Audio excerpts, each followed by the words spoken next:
Rede Você TV. Comunicação sem limites.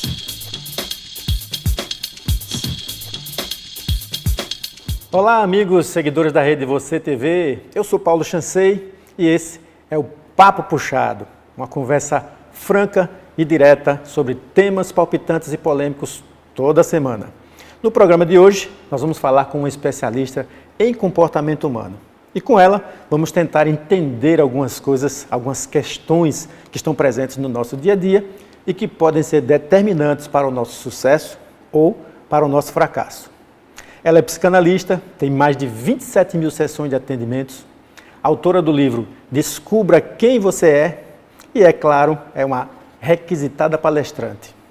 O Papo Puxado de hoje é com Eliana Sixu. Muito bem, conforme eu já anunciei aqui o currículo desta pessoa, estou aqui hoje tendo o prazer de receber Eliana Sixu. Eliana, seja bem-vinda ao Papo Puxado. Obrigado por achar um tempinho aí na sua agenda para vir conversar aqui conosco, viu? Gratidão, digo eu. É uma honra estar aqui e vai ser uma ótima conversa, sim, com você. Pois é, eu espero sim, porque a gente vai puxar o máximo, viu? Porque não é fácil conseguir um tempinho na sua agenda, eu sei disso, eu lhe acompanho, sou seu seguidor, estou sempre falando com você, né? Quando você está numa live, aí eu estou sempre dando ali, cumprimentando, acompanhando os temas. E são exatamente esses temas que você tem trazido à discussão nas suas transmissões ao vivo, que eu reputo bem importantes, porque provocam, né? Provocam nas pessoas uma reflexão, uma autorreflexão. Então, foi por isso que eu disse, eu quero Eliana Sixu para falar no programa. Mas eu quero, a gente sabe que você tem expertise, que você é bastante conhecida, você é requisitada, mas ainda tem gente que não sabe direito quem é Eliana Sixu. Então, eu queria que você dissesse quem é Eliana Sixu, de onde você veio, para onde você vai, Eliana. Olha só, eu tive o privilégio de nascer no interior, eu gosto de dizer, nasci de parteira, na roça, e vivenciei minha infância e adolescência lá no interior do Ceará. E aos 14 anos a gente veio morar na cidade de Iguatu, no Ceará. E aqui no Vale do São Francisco eu cheguei em 92. Então já tem alguns dias aqui no Vale do São Francisco. Que embarcação foi que trouxe a Eliana Sixu para cá? Na época, um projeto dentro da minha vida pessoal. E eu vim, na verdade, para cá como missionária, para começar um trabalho missionário aqui em Petrolina. E daí fiquei... Tomou banho no Rio? Tomei banho no Rio. E, aliás, depois que eu vim aqui, fiquei sabendo que a gente ouve as histórias enquanto criança e não lembra depois. E aí mamãe me lembrou que o meu umbigo foi jogado no Rio São Francisco. Olha que interessante. Só. Quando a gente era pequeno ainda, eles tiveram um período lá de ir em São Paulo, naquelas fases que o nordestino vai em São Paulo, né? Tentar a vida. E aí foram, e todos nós fomos, e ficaram um ano lá só, não deu certo. Nessa viagem, o ônibus parou aí na ponte, e aí ela colocou o rio, aliás, no meu umbigo lá, aqui no Rio. E acho que é por isso que eu fiquei tão apaixonada pelo Vale. Olha, Eliana, não é fácil a gente encontrar pessoas que vivam o dia a dia do comportamento humano como você vive. Então, por isso, eu reforço aqui que foi isso que me atraiu em tentar trazer você para cá. Inclusive, você me presenteou aqui com o seu livro, né? Eu queria depois até ver se o pessoal da produção consegue dar uma focada aqui no livro. Descubra quem você é. Quer dizer, você vive o seu dia a dia e trouxe para o livro uma forma de provocar nas pessoas uma reflexão sobre quem ela de fato é. Eu acho que isso mexe. Eu até postei no meu feed do Instagram, falando que todo mundo deveria se fazer essa pergunta, né? Então, quando você, Eliana, decidiu escrever esse livro, você partiu dessa ideia de que as pessoas efetivamente ainda não se descobriram, ainda não sabem quem efetivamente elas são, quais são as virtudes, os potenciais que elas têm? Na verdade, esse livro, ele é muito, muito querido meu, esse livro. Ele foi um parto muito longo. Esse livro é um reflexo muito da minha própria história. Como psicanalista, já atendendo as pessoas, e me incomodava uma série de questões minhas, ainda não administradas, porque ainda me angustiava com determinados assuntos, eu não sabia lidar bem com outros. Então, a ideia de fazer um livro, que sempre tinha, eu vinha escrevendo, E eu lembro que eu tinha todo um conteúdo, eu passei 10 anos para lançar esse livro. Primeiro por um belo, né, tom de perfeccionismo que eu tinha, mas também porque eu não conseguia sair, eu tinha todo um conteúdo no livro, mas ele não batia. E aí foi quando eu comecei um processo de... primeiro momento assim, diferente foi quando eu fui para um curso de 10 dias de imersão, e aí começou uma virada, que é quando eu comecei a compreender de maneira mais profunda algumas questões que para mim não fazia sentido. Para mim não faz sentido falar de coisas que eu não consigo experimentar. Então, eu estava já me paralisando, porque eu não conseguia mais falar de certas coisas. Foi quando eu decidi pegar o conteúdo, na época eu joguei 70% fora, fiquei com 30%, parei e em 2 semanas e meia, eu literalmente, noite adentro, saiu Descubra Quem Você É, que foram 224 páginas com muita emoção, com muita cura, com muito choro, com muita energia. Foi um processo muito lindo, o que levou 10 anos, né, de sabotagem, de empurra. Em 2 semanas e meia esse livro saiu. Inclusive, você falou de sabotagem aí, você mesmo traz aqui dentro essa questão da autossabotagem, né? Que a base é o medo de ser feliz, é o medo de você ser uma pessoa plena. Então, tem muitas questões, mas de uma maneira geral, a gente vai... Alguma crença que limita a pessoa de acreditar que ela pode ser feliz, ou que ela pode ser realizada, ou que ela pode ser bem-sucedida. Então, mas ser bem realizada ou ser bem-sucedida está dentro do estar feliz, do ser feliz, que na verdade todo mundo quer. E aí foi muito interessante o processo do livro. E o livro, ele quando o pessoal diz autoajuda, eu não fico rebatendo, mas o livro é autoconfrontação. O livro é perguntas, são histórias. Vou dizer pela primeira vez aqui ao público, a maioria dessas histórias, elas são histórias minhas, a maioria delas, dita com outros nomes, com outras questões, mas muitas histórias da minha vida. E assim, o outro está aí para parir também, o outro livro está chegando, mas ainda acho que o livro Descubra Quem Você É tem muito que ser trabalhado. Ele foi feito de maneira... vamos dizer assim, pessoal, ele não foi colocado numa editora, mas já foram vendidos 7 mil livros, só aqui em palestras já está na terceira edição, né? Terceira edição, e eu cada vez quero ajeitar mais ele, eu digo, eu tenho que parar de trabalhar nele e realmente colocar o próximo, que é uma continuidade dele, porque esse aqui é mais ou menos assim, olha, vamos entender como é que você vai se parir, vamos se apropriar da vida, o grande começo é esse, apropriar-se da vida. Parar de depender, saber dizer não, são coisinhas básicas que as pessoas envelhecem e não conseguem fazer isso, e a vida não anda. Então, quando você se apropria da vida e você consegue estar com esse processo de autorresponsabilidade em dia, que o livro ele é muito autorresponsabilidade, embora não esteja usando a palavra autorresponsabilidade, 100% do tempo ele chama para isso. Então, uma vez apropriado, então o que a gente vai fazer com a vida agora? Como é que eu vou expandir? Como é que eu vou poder viver o que eu posso viver nessa existência? A gente se limita de muitas formas, na forma de se relacionar, na forma de viver, seja uma vida profissional, sejam os amores, seja o desenvolvimento social, seja a questão do voluntariado, que é uma coisa que me atrai muito, e tantas outras coisas. Então, o próximo livro, ele indiretamente é uma continuidade do Descubra Quem Você É, meio que assim, olha, eu já sei um pouco quem eu sou, e agora? Eu faço o que com isso? Como é que eu vou expandir? Porque a gente não consegue estar em processo de estagnação. Ou estamos evoluindo ou evoluindo o tempo todo, e isso é um movimento lindo da vida. Nesse livro aí você traz algumas experiências pessoais que você falou, né? Ele se inspira em situações vivenciadas por você mesma, e você retrata isso em diversas etapas, aqui em diversos capítulos. E enquanto você falava aí, eu fui mentalizando algumas palavras que eu já tenho escutado com uma certa frequência, que é uma que nós já falamos aqui, que é a autossabotagem, mas nós temos escutado falar também sobre procrastinação e crenças limitantes. Muitas vezes as pessoas ouvem essas palavras, e eu acho, me corrija se eu estiver errado, mas dentro de uma leitura que as pessoas têm dessas expressões, as pessoas parece que elas fogem de querer entender o que é, talvez com receio de admitir que elas estão sendo vítimas disso. Sim. Olha só, olhar para a gente é sempre desafiador, porque Primeiro, não é um hábito, né? A gente cresceu com a necessidade e ensinado a agradar. Então, a gente precisava agradar papai, mamãe, os irmãos, vovó, vovô, porque senão a gente era rejeitado. Então, a grande base desse medo é essa necessidade de agradar para não ser rejeitado. Porque, Paulo, o grande medo do ser humano é a rejeição. Então, a grande busca é o amor, é o amar e ser amado, e a grande dor a ser evitada e que se corre de maneira muito intensa é a de rejeição. Então, quando a gente fala desses processos de procrastinação, um exemplo, a procrastinação. Por que a procrastinação e a autossabotagem, que são irmãzinhas, amiguinhas, estão dentro da mesma base?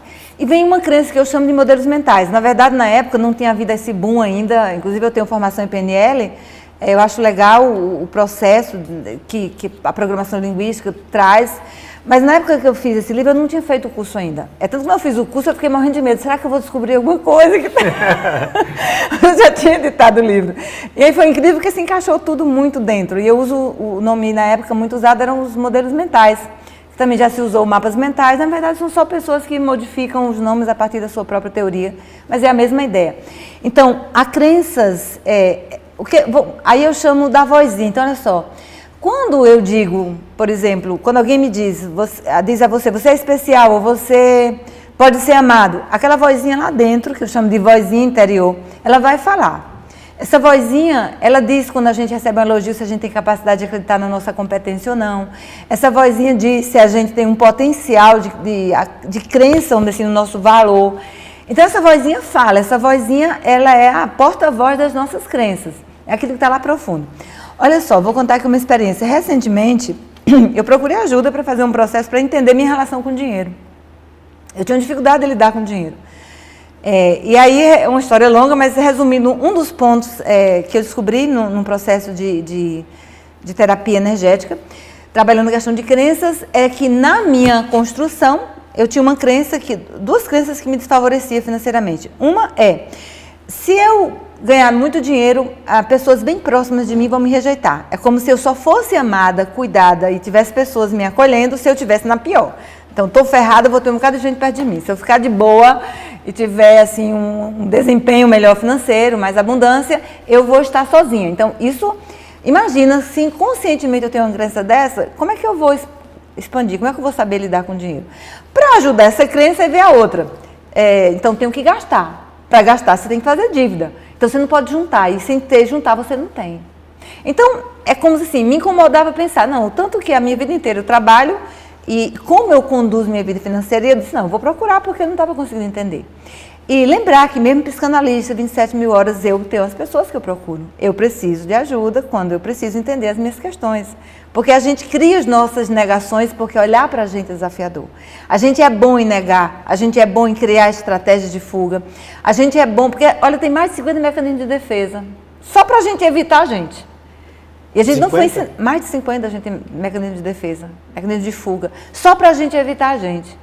Então, o autoconhecimento, que ainda é aquela coisa parecida, muito comum, mas estranha, absolutamente estranha. Por exemplo, ninguém procura uma terapia, ou, vamos lá, 27 mil horas de escuta, eu acho que 5% não chega a ser alguém que chega lá sem uma crise e diz assim, não, Aliana, eu estou aqui porque eu quero entender melhor como é que eu me sinto, porque às vezes eu amanheço não tão feliz, ou porque eu não acho que o meu humor é tão legal, eu quero entender um pouco de mim. Não, só vem quando tá na pior, ou está o relacionamento comprometido, ou já está doente, ou o psiquiatra já mandou, ou já tem uma outra consequência envolvida. Não porque eu quero me conhecer.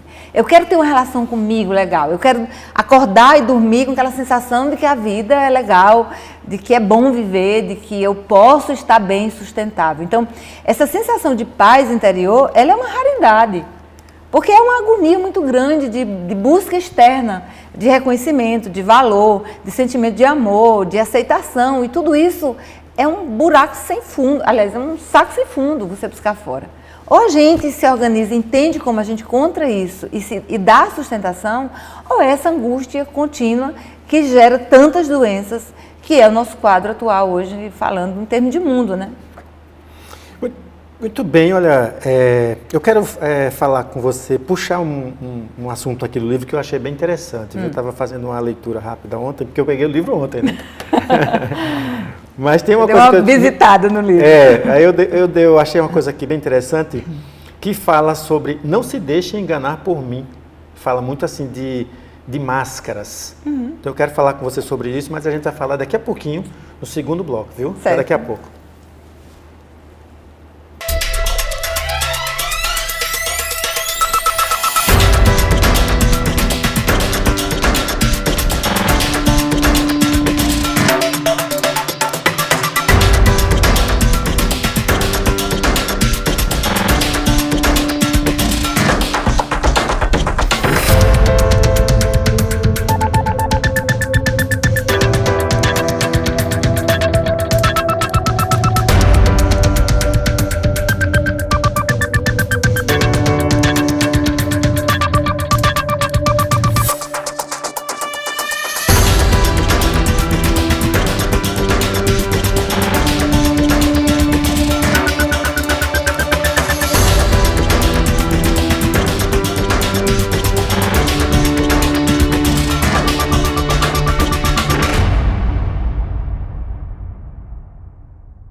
Você está assistindo uma transmissão exclusiva da Rede Você TV.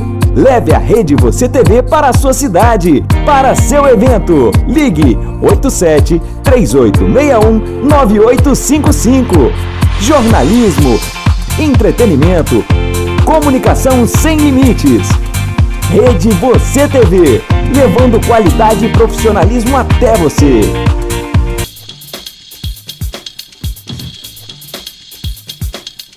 Muito bem, estamos de volta aqui com o Papo Puxado, hoje conversando com essa pessoa maravilhosa, psicanalista Eliana Sixu. No final do primeiro bloco, eu deixei aqui uma questão para que a gente pudesse comentar agora, que foi falando sobre não se deixe enganar por mim e fala muito de máscaras. Esse foi uma parte desse livro aqui que eu estava olhando ontem, no final da tarde, e que me chamou bastante atenção. Achei uma coisa bem interessante para você tentar entender, porque fala muito sobre máscaras, as nossas máscaras. Eliana Sixu, eu vou ler aqui o trecho do seu livro e aí depois você diz o que significa, tá? Olha só. Não se deixe enganar por mim, não se deixe enganar pela face que lhe apresento, pois uso uma máscara, uso milhares de máscaras, máscaras que receio remover, e nenhuma delas é o que sou. Para mim, fingir é uma arte, é minha segunda natureza, mas não se deixe enganar. Desvenda aí esse mistério para a gente, Helena. Na verdade, esse texto, se você terminar lá de ler, ele vai falar sobre, na verdade, o nosso ego e o nosso self, o nosso eu verdadeiro. Então, há um ego que é vendido, que necessita de muitos olhares, de muitas aparências, necessita muito ser visto, e esse ego vai fazer tudo que ele puder para ele ter essas gratificações, essas droguinhas para se sentir confortável. O self, o si mesmo que a gente é, a nossa verdadeira essência, só no autoconhecimento a gente vai reconhecer. O que é a nossa verdade? O que é a nossa verdade mais elevada? Na verdade, o que é amar? Porque se a gente pensar em essência, a gente vai andar e vai chegar na parte do amar, que é o nosso grande desafio de vida. Isso tudo está dentro da psique humana, não é isso? Sim, da necessidade. Olha, se a gente pegar as necessidades, já deram vários nomes, tem aí as necessidades psiconeurobiológicas, qualquer tipo de classificação que já foi dada, todos vão para o mesmo ponto. Amar e ser amado é a número 1. Então, amar e ser amado. É a necessidade número 1. Então, como é isso, o grande inimigo, pelo nosso modelo social, pelo modelo familiar da criação, vem a questão das carências. E pela questão da carência, ou seja, porque não aprendemos a nos olharmos, a criança não é sentida. Por exemplo, alguém chegou para saber o que você sentia quando você tinha 5, 6 anos de idade? Alguém se importou com um sentimento seu? Alguém quis saber o que você pensava enquanto via? Pelo contrário, até as impressões que eram dadas eram trabalhadas de forma equivocada. Eu lembro que, por exemplo, lá na roça, eu perguntava à minha mãe da lua, e aí ela me apresentou o São Jorge lá, que era o dragão, e eu morria de medo da lua. Eu aprendi que no dia de lua cheia eu tinha que correr. Você não tinha medo do dragão? Não, porque a história era tão lá que o dragão vinha da lua para pegar. Então tinha um cavalo, né? Então, olha só, uma história dessas que me impedia no dia de lua cheia eu olhar para a lua, porque a criança ficou com medo de olhar. Que achava assim, que a lua vinha trazendo um dragão, né? É, porque lá foi ensinado que, né, dizem com tanta convicção que a criança vê lá o cavalo, o São Jorge, o dragão, vê tudo. Então, essas histórias, esse manejo, né, de como os adultos cuidaram da gente, faz a gente criar toda a nossa modelagem de lidar com o outro, de lidar com o externo. Então, qual é a brincadeira? Eu não sei lidar comigo, então não sei lidar com o externo. Então, eu preciso representar para o externo, pelo que eu aprendi, que eu entendi que era o jeito desse outro me amar, desse outro me aceitar, desse outro querer que eu faça parte da vida dele. E isso a gente está falando das relações de trabalho, a gente está falando das relações de amizade, das relações românticas e todo o formato de relacionamento. Então, esse não conhecer-se, esse não reconhecer-se quem eu sou em essência, essa não habilidade de conexão com o amor, faz todo esse caminho de dor, de sofrimento nas pessoas, evitando o seu self, o seu eu verdadeiro e criando essas ilusões. E essa poesia está dentro do capítulo de autoilusão. E a autoilusão, ela está dentro dessa base do não amor, do não gostar de mim. Então, eu não sei quem eu sou, e não sei como me conectar comigo, mas eu crio um padrão que eu acho que o outro vai me acolher. Isso quer dizer que essas máscaras ilusórias, vamos dizer assim, elas não são uma coisa deliberadamente construída pela pessoa para iludir as outras pessoas, mas ela própria se ilude com... Algumas pessoas com caráter distorcido, algumas pessoas patologicamente, né, os psicopatas. Então, essa galera aí dos psicopatas, pessoas com caráter assim, bem... vamos dizer assim, deficitário em termos de valores, essas pessoas são aquelas pessoas mesmo que maquiavelicamente, planejadamente, vão sair aí usurpando, né, a alma das pessoas, as boas intenções das pessoas, o dinheiro, o que puder. Agora, eu não estou falando dessas pessoas. Aqui, naturalmente, por melhor que seja e mais bem intencionada, o indivíduo cresce com esse conjunto de defesas. Então, eu cresci sem ser reconhecido.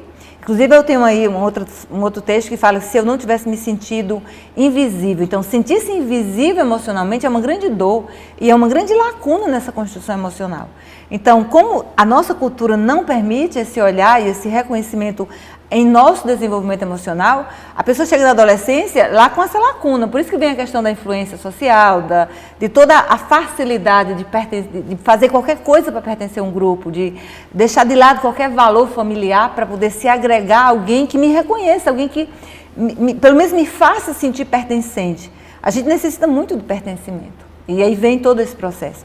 Então, a gente já cresce, um exemplo, isso vem o modelo da família. Então, a gente aprendeu como é que a nossa mãe lida com o conflito, como é que a nossa mãe lida com o outro, qual é a imagem que ela passa. Então, imagina que uma criança cresce num ambiente onde os pais estão ali o tempo todo fingindo uma conexão, uma importância ou valor numa pessoa e dentro de casa, entre eles, detonando aquela pessoa. Como é que a criança lida com aquilo? Então, nós temos, inclusive, várias patologias desenvolvidas pelas crianças a partir do seu ambiente. E como esses adultos se relacionam e expressam essa comunicação para essas crianças. É muito... ninguém tem uma crença depois de 10 anos. Ninguém tem um mecanismo de defesa organizado a partir de 10 anos. Toda a nossa base é a primeira infância. Então, por isso é muito importante. Tudo na raiz, né? Tudo na raiz, tudo lá na raiz. Então, é muito importante, o Descubra que você vem com essa proposta da pessoa poder perguntar, fazer perguntas para si. E por que perguntas? Porque nós não nos movemos fora da pergunta. Se eu cresci sendo uma pessoa não afetiva e eu digo, não, eu não sou afetiva porque meu pai nunca me abraçou, porque minha mãe, na minha família ninguém tinha nenhuma expressão de afeto, ninguém dizia que amava. Então ela já explicou, o cérebro dela já sabe, eu sou assim, por isso tudo certo. Não vai haver nenhum movimento naturalmente para isso ser movido. Então a pergunta, ela vai mover nossa mente para buscar outra alternativa. Eu coloco um desafio, meu cérebro vai buscar outras alternativas, criar outras possibilidades. É possível o cérebro mudar isso? Essa concepção de que ela é assim porque os pais trataram ela assim? Olha, hoje a epigenética, hoje a neurociência traz respostas incríveis, inclusive que o nosso querido Freud já dizia, mas não tinha como comprovar, de como Uma emoção sentida, porque emoção é fisiologia, são hormônios. Então a gente muda o jeito de sentir, a gente muda os nossos neurotransmissores, nós mudamos clinicamente, nosso cérebro muda, nossa fisiologia muda, nosso corpo muda, os nossos órgãos mudam.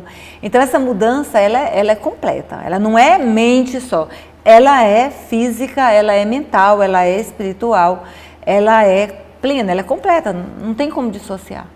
Quer dizer, pelo que eu entendi, você não é um produto pronto que não possa ser de forma alguma transformado, né? De Principalmente forma buscando essas outras informações. Vamos pegar uma coisa simples. Você tem uma memória, eu até coloco aí, eu acho que coloco, no caso é uma história. A pessoa não podia, aqui em Petrolina, o pai morreu no Domalã e ela não podia passar um quarteirão ao redor do Domalã, ela passava mal. Dava calafrio, dor de cabeça imediatamente, às vezes a pressão subia, cada vez era uma cena. E essa pessoa dizia, é porque meu pai morreu ali, eu não posso passar. Não é porque o pai morreu ali, eu não posso passar. Na verdade, eu ainda não aceito. Isso é um bloqueio, né, mental. A questão da aceitação. Na verdade, quando a gente fala depois de adulto, a grande dificuldade é a aceitação da nossa história, é a aceitação de quem são os nossos pais, é a aceitação de como aconteceu, é a aceitação. Não é a morte é ruim, tem um processo de luto, mas não é a morte, é a não aceitação de morte que faz a gente continuar sofrendo. Não é o rompimento de um casamento, não é uma separação, não é a morte de um filho, não é uma perca financeira, mas é a não aceitação. A não aceitação, o não trabalhar isso, faz ficar um luto contínuo, vai passar anos, porque esse luto não se desfaz sozinho, essa dor não se evapora, ela precisa ser processada pelo indivíduo, ela precisa ser ressignificada. Então a pessoa dá um novo significado para aquele contexto e ela vai mudar o jeito de sentir. Ela vai mudar, o corpo dela muda, é incrível a gente ver, se a gente pudesse fazer isso, né, no consultório as pessoas chegam lá, depois de, às vezes a primeira sessão, mas é muito visível a mudança fisiológica. A mudança corpórea no rosto, no jeito de andar. E aí é um movimento, porque aí eu começo a gostar de mim, aí eu vou querer cuidar melhor de mim. Aí eu vou querer alimentar melhor meu corpo, eu vou querer sustentar melhor minha espiritualidade e assim vai.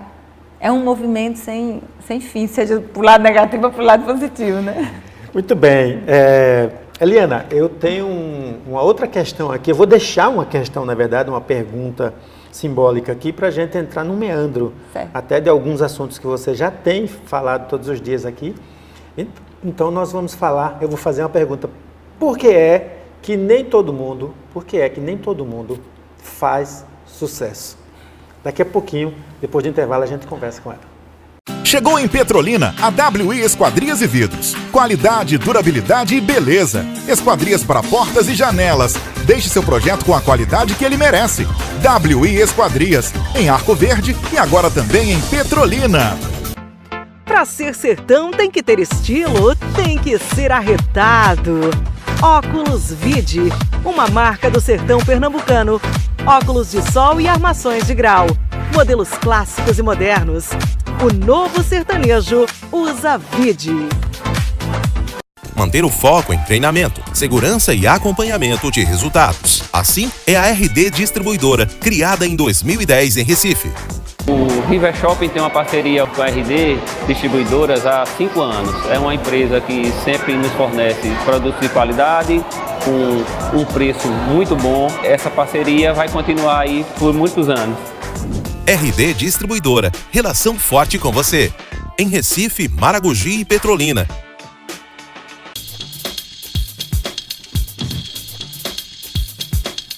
Muito bem, estamos voltando com o Papo Puxado, hoje conversando com Eliana Sixu. E eu deixei no final do segundo bloco aqui uma pergunta. Eliana, por que é que nem todo mundo faz sucesso? E essa pergunta, na verdade, ela nasceu dentro de todo esse contexto do que a Eliana já tem abordado nas suas transmissões, no seu livro, nas sessões que ela faz com os pacientes.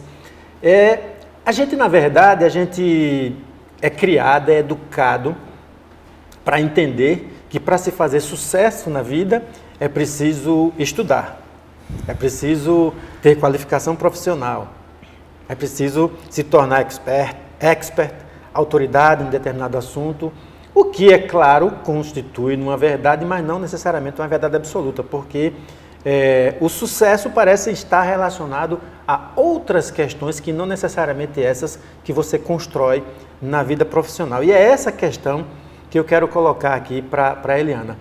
Por que é que, apesar de tanta gente, Eliana, tanta gente que é graduada, pós-graduada, tem mestrado, tem doutorado, mas não se dá bem na carreira, não se dá bem profissionalmente, e quando é empreendedor, os negócios não vão bem?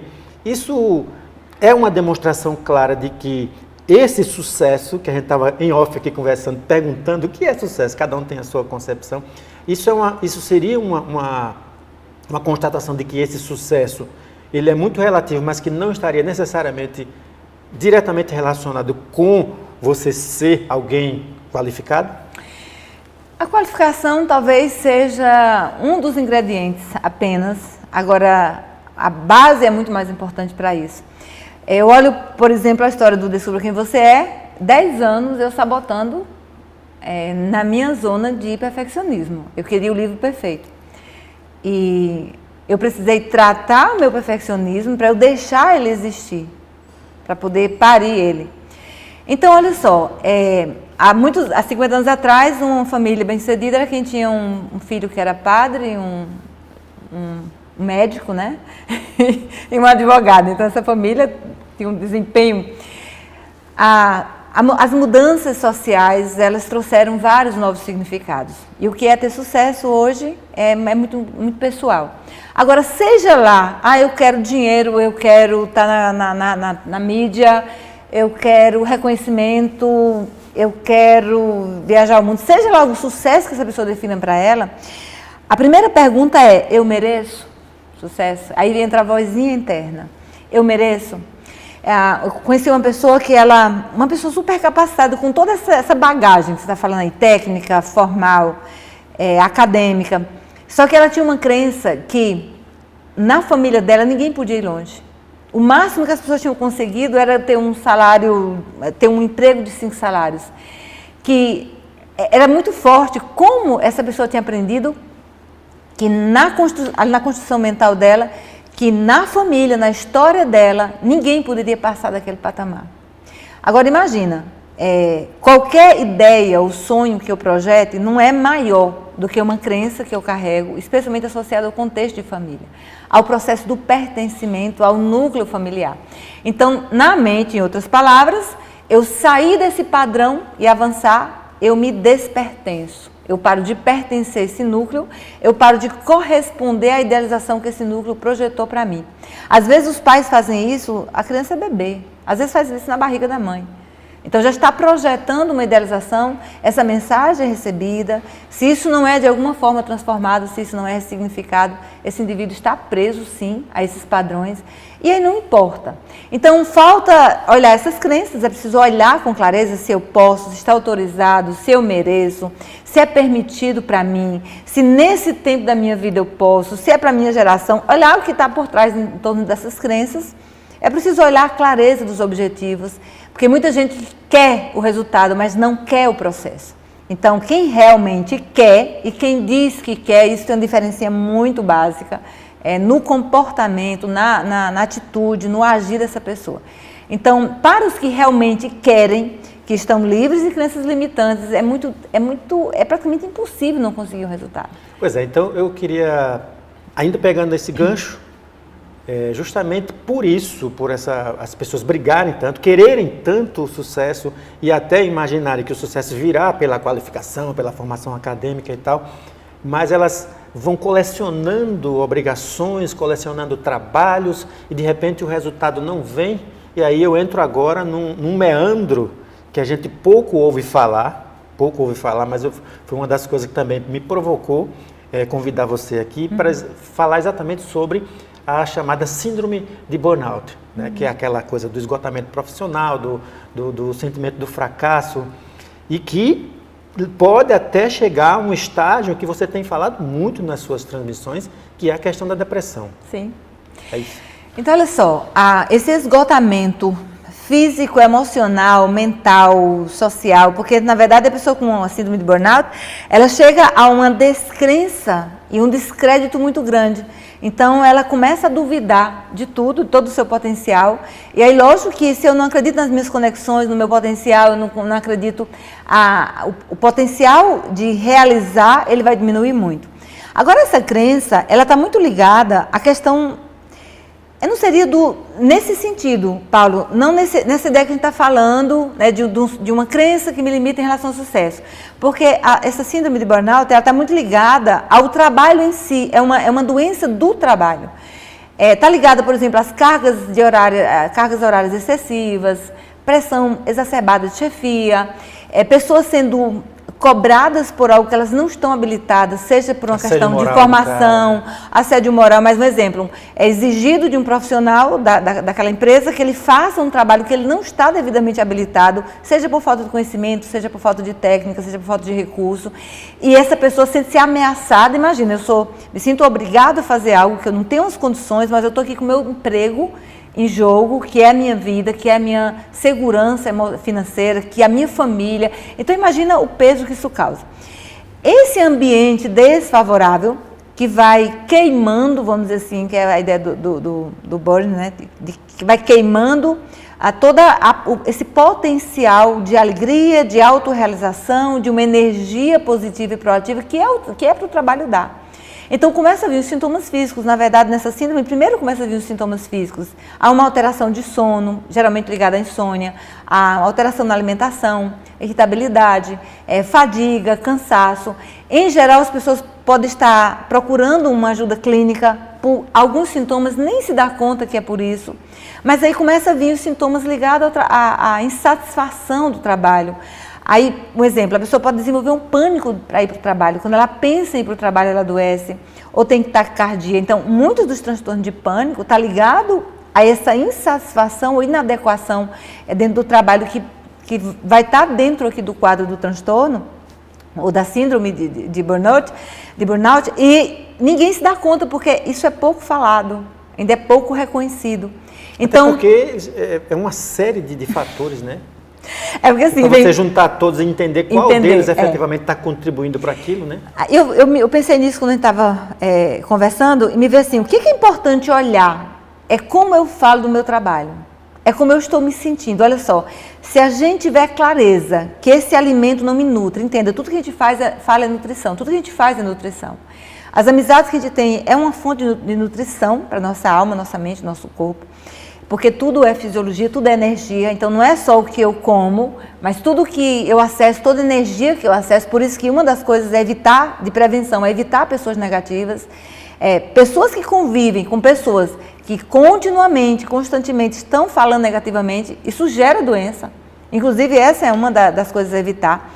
Então, quando olhar como é que eu me sinto no meu trabalho, como é que eu estou falando acerca do meu trabalho, olhar como eu me esquivo, olhar... Porque o nosso sentir, Paulo, é tudo. Primeiro a gente sente tudo. Se a gente tivesse a mínima habilidade de perceber e a coragem de assumir o que a gente sente e de dar as devidas, tomar as devidas decisões em relação ao que a gente sente, isso aqui não é bom, eu não quero para mim, isso aqui não me faz bem, isso aqui eu não vou tolerar isso aqui a longo prazo, eu não aguento mais 5 anos isso aqui. Se a gente tivesse a capacidade de amar a gente o bastante para dar limites, o mais rápido possível, a coisas que a gente sabe. Quantas vezes a gente sabe que isso aqui não é legal, mas a gente segura uma situação por anos, em nome de N coisas, mas aquilo tudo está trazendo um grande prejuízo. Então, uma síndrome dessa não se instala de um dia para o outro, pode levar anos. É um processo longo. É um processo, assim como a depressão, pode levar anos. Ela está dentro também do quadro de depressão, porque dentro desses sintomas, ao final, chega a depressão também, ou um transtorno de pânico, mas chega a depressão muito forte, inclusive com ideação suicida, porque essa sensação de fracasso, essa não capacidade mais de confiar em si, faz a pessoa desistir da vida. Desistir, qual o sentido que tem? Se uma pessoa está questionando o seu trabalho, é preciso olhar, porque ela já está questionando a vida. Entenda, se eu sou dono da minha vida, e eu entendo que eu sou dono da minha vida, eu entendo também que eu saio de um trabalho, eu troco de trabalho, eu mudo a minha rota. Então, quando eu estou desistindo de um trabalho, eu já estou desistindo de outras coisas mais relevantes. É a não apropriação, é aquela não clareza de quem eu sou e que vida eu quero ter.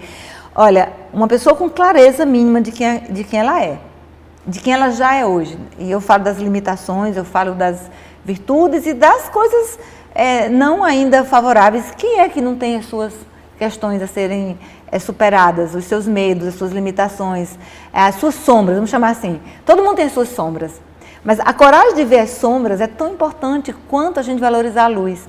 E olha que legal, quem não reconhece sua luz não vê suas sombras e vice-versa. Então, nem usufrui da luz e nem supera as sombras.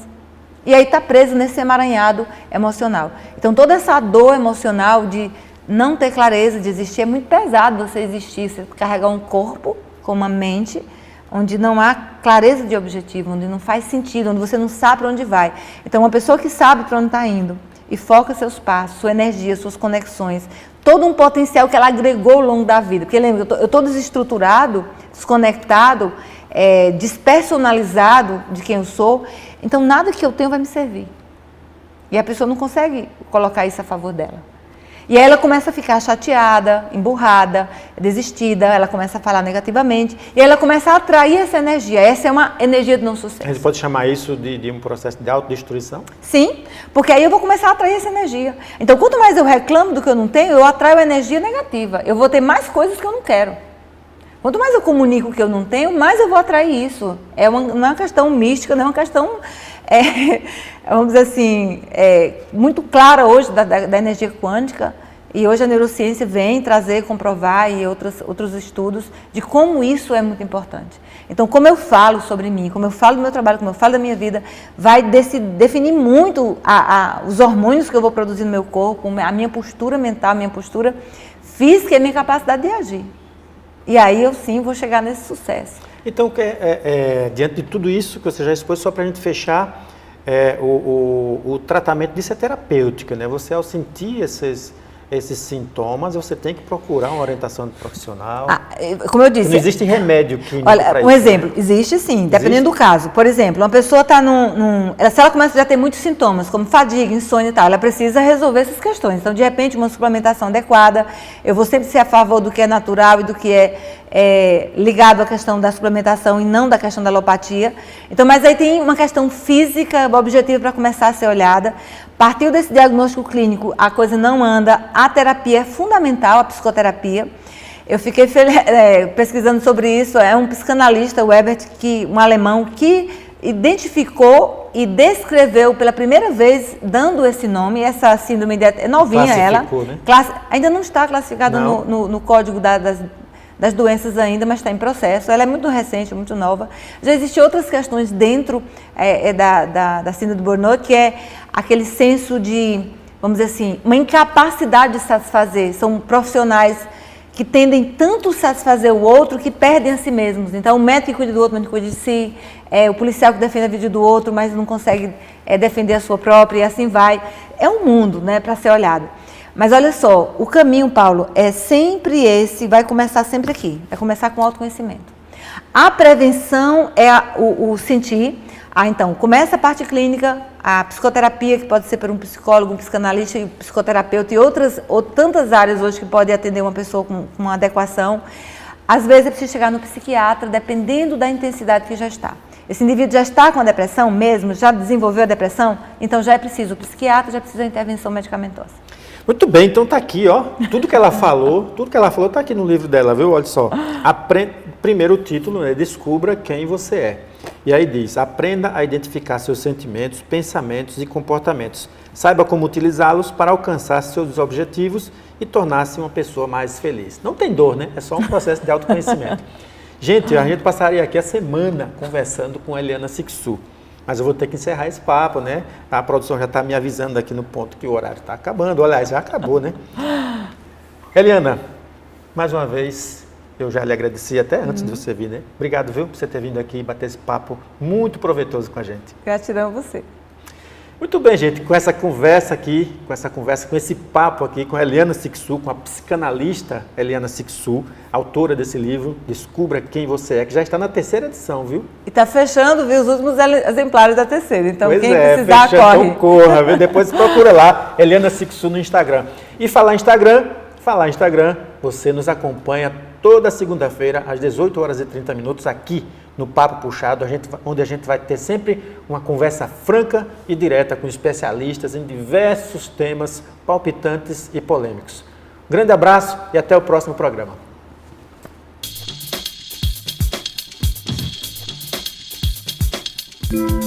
Rede Você TV. Comunicação sem limites. Você está assistindo uma transmissão exclusiva da Rede Você TV.